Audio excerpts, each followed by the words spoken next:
të fundit që do të largohemi. Unë uroj që kjo kurrë mos çuhet derisa kryeministri të japi dorëheqjen. Një tjetër kauzë në ditët e vazhdime jona për post minatorëve do të jetë edhe ajo e personave me aftësitë kufizuar, të cilët janë lënë në harresë dhe këta pra qeveria sillen sikur ata nuk ekzistojnë dhe përdoren vetëm si një numër votash. Kjo është një kauzë shumë e madhe, është shumë problem për mendimin tim.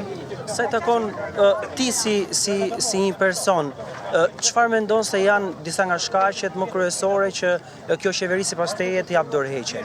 A është korrupsioni, a është çfarë është? Mendoj se në rangun e parë është korrupsioni. Korrupsioni që ndodh në Shqipëri, patjetër, keq qeverisja. Janë shumë, realisht janë shumë. Dhe këto po shkojnë deri në gradën jetike të një personi. Kjo është e tmerrshme. Ti pse proteston? Atëherë,